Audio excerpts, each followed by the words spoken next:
નમસ્કાર મિત્રો, mister coding ચેનલમાં આપનું बहुत बहुत સ્વાગત છે।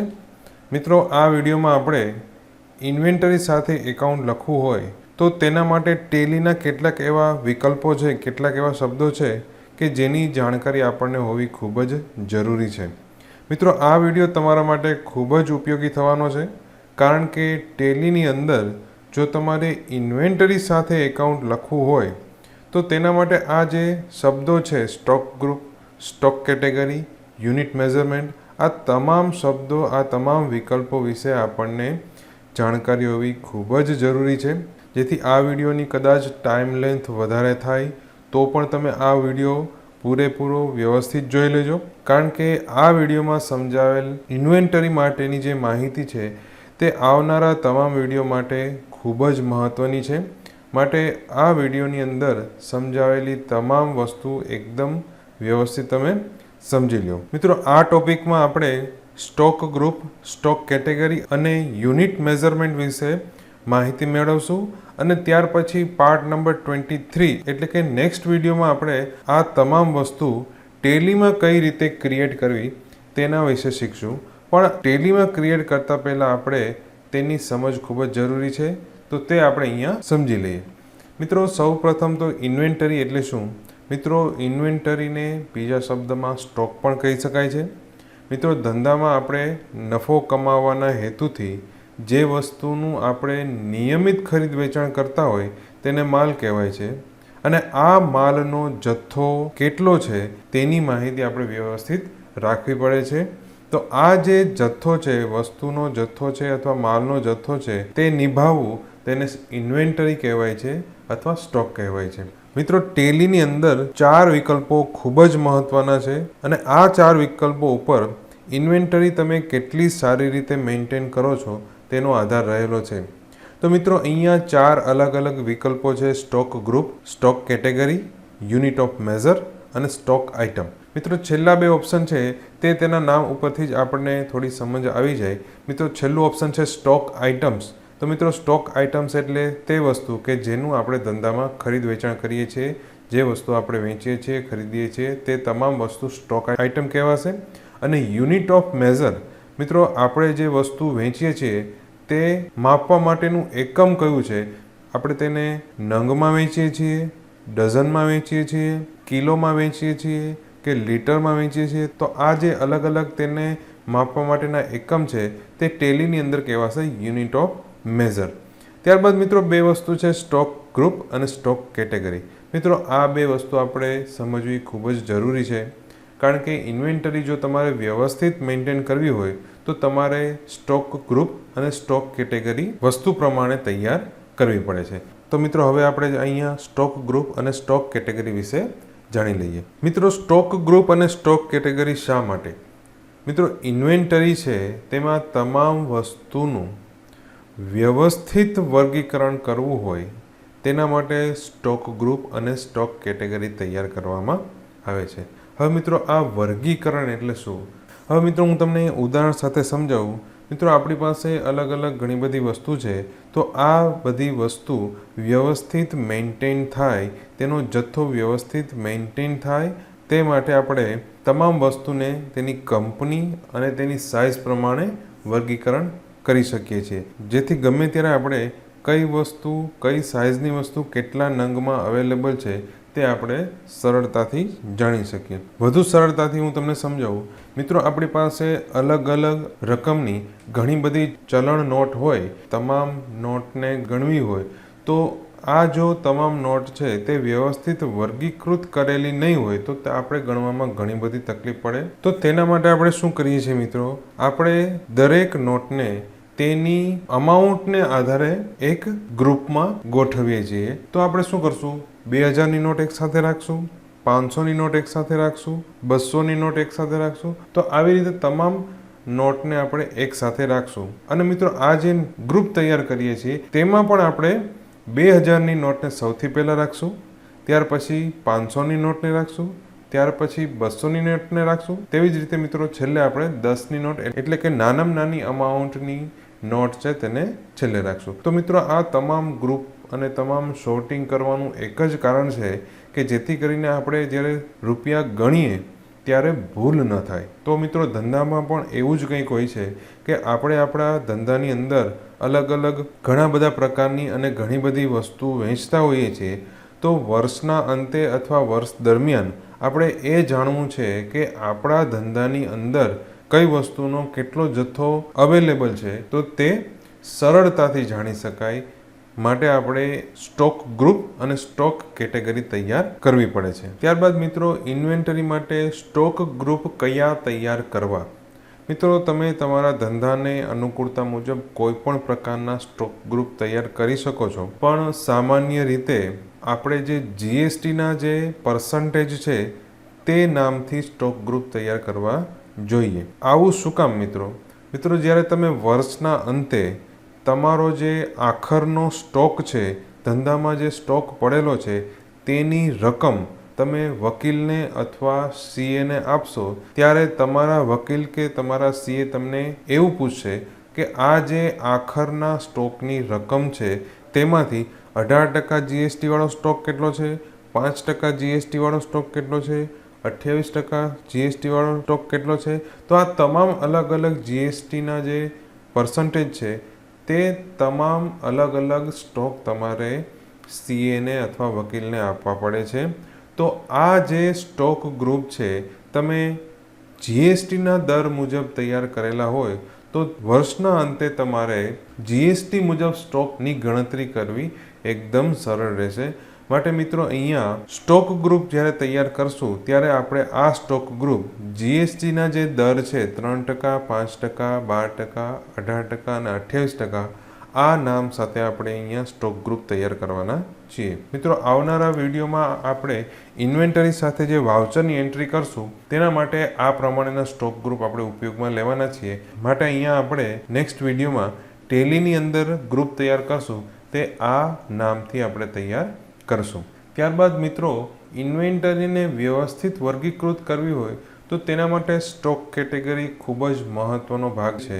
તો અહીંયા સ્ટોક કેટેગરી કઈ રીતે તૈયાર કરવી તે આપણે અહીંયા જાણીએ. મિત્રો સામાન્ય રીતે આપણે ધંધામાં જે વસ્તુ વેચીએ છીએ તે વસ્તુનું નામ એ આપણી સ્ટોક આઇટમ કહેવાય. મિત્રો સ્ટોક આઇટમ નક્કી થઈ ગયા બાદ આપણે તેની અલગ અલગ કેટેગરી નક્કી કરશું.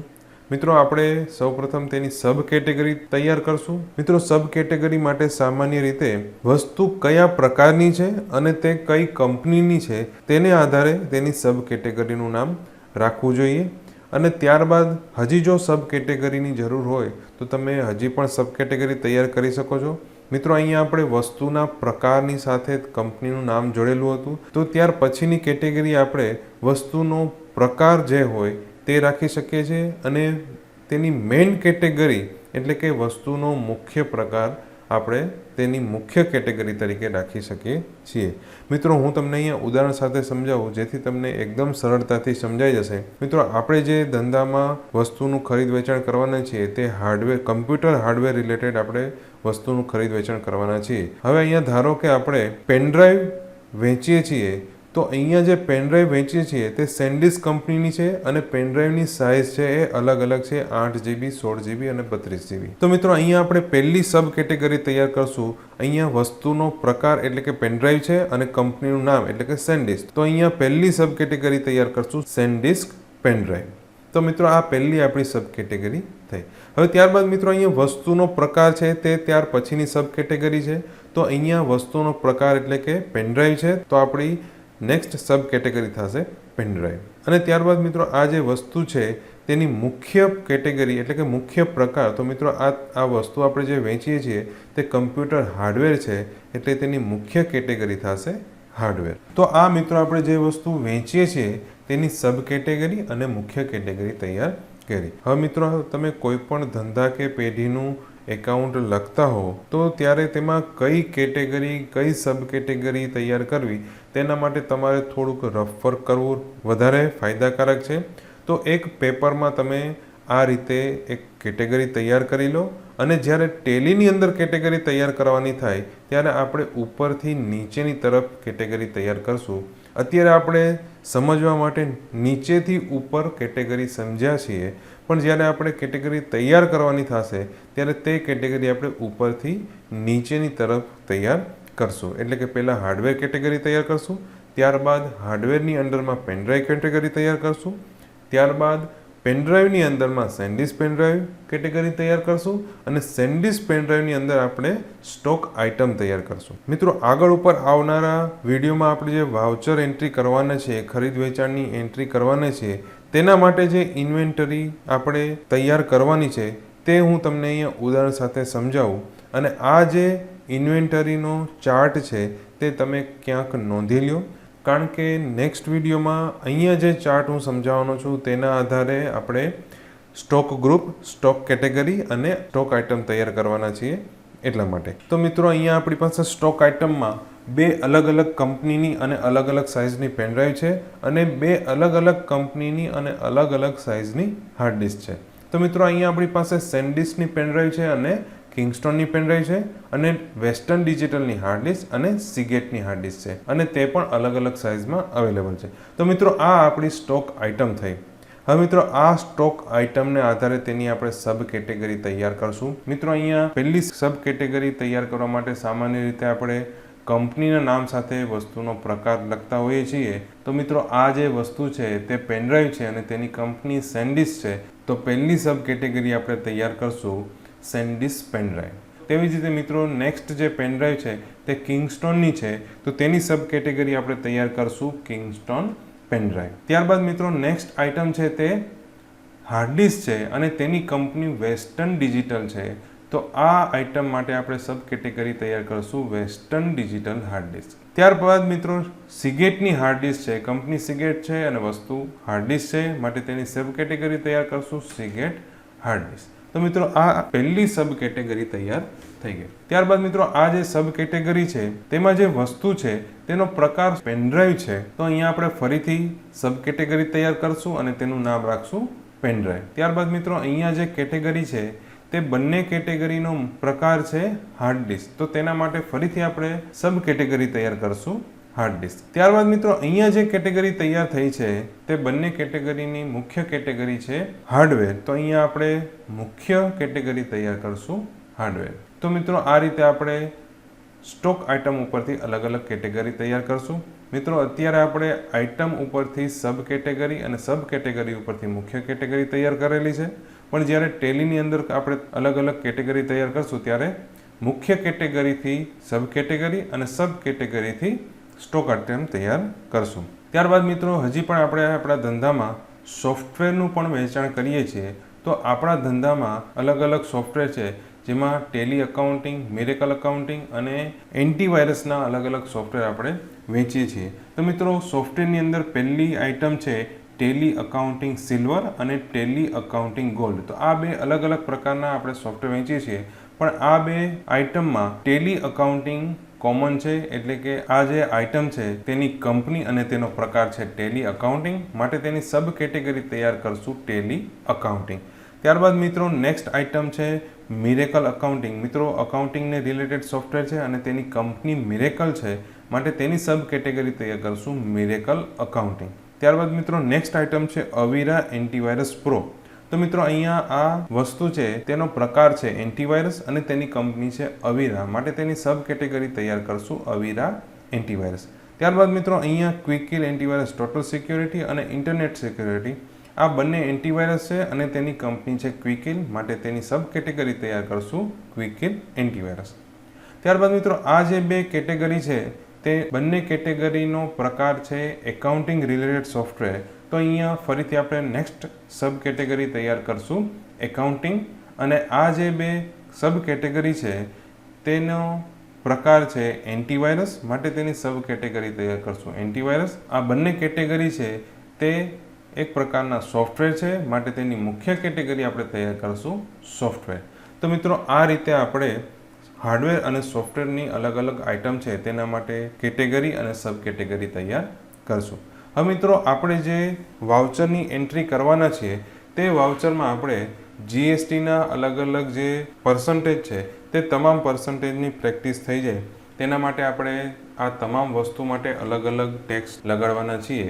તો સામાન્ય રીતે હાર્ડવેરની જે તમામ વસ્તુ હોય છે તેમાં 18% જીએસટી લાગતો હોય છે, પણ આપણે અહીંયા અલગ અલગ જીએસટી લગાડશું, જેથી આપણને તમામ જીએસટીના જે અલગ અલગ દર છે તેની પ્રેક્ટિસ થઈ જાય. મિત્રો, આપણે અહીંયા પેનડ્રાઈવ માટે 5% જીએસટી લગાડશું, હાર્ડ ડિસ્ક માટે 18% જીએસટી લગાડશું, અકાઉન્ટિંગ સોફ્ટવેર માટે 12% જીએસટી લગાડશું અને એન્ટીવાયરસ માટે આપણે 28% જીએસટી લગાડશું. અને આ જે જીએસટીના દર લગાડશું તેના આધારે આપણે તેનો સ્ટોક ગ્રુપ નક્કી કરશું. જ્યારે આપણે સ્ટોક આઇટમ તૈયાર કરશું ત્યારે આ સ્ટોક આઇટમની કેટેગરી અને સ્ટોક ગ્રુપ કયા છે તે આપણે સિલેક્ટ કરવું પડશે. તો ત્યારે આપણે જે અહીંયા દર્શાવેલા સ્ટોક ગ્રુપ છે તે આપણે સિલેક્ટ કરશું. તો મિત્રો, આ જે આખો ચાર્ટ છે તે ડાઉનલોડ કરવા માટેની લિંક મેં નીચે ડિસ્ક્રિપ્શનમાં આપી દીધી છે. તો તે તમે ડાઉનલોડ કરી અને આ રીતે સ્ટોક કેટેગરી તૈયાર કરવાની પ્રેક્ટિસ કરી લો, જેથી કરીને તમે જ્યારે કોઈ પણ ધંધાનું કે બિઝનેસનું એકાઉન્ટિંગ લખો ત્યારે તમારે આ પ્રમાણેની સ્ટોક કેટેગરી તૈયાર કરવાની થાય તો ત્યારે તમે સરળતાથી કેટેગરી તૈયાર કરી શકો. અને ખાસ મિત્રો, આપણે અહીંયા જે સ્ટોક કેટેગરી સ્ટોક આઇટમ દર્શાવેલી છે તે મુજબ જ આપણે વાઉચરની એન્ટ્રી કરશું. મિત્રો, નેક્સ્ટ વિડીયોમાં આપણે આ તમામ વસ્તુ ટેલીની અંદર કઈ રીતે ક્રિએટ કરવી તે જોવાના છીએ, પણ તેની પહેલાં અહીંયા આ તમામ વસ્તુ તમે એકદમ વ્યવસ્થિત સમજી લો.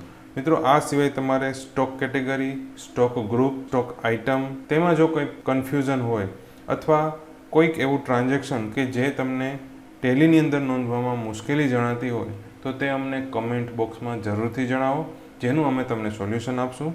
મિત્રો, ખૂબ ખૂબ આભાર. Thank you.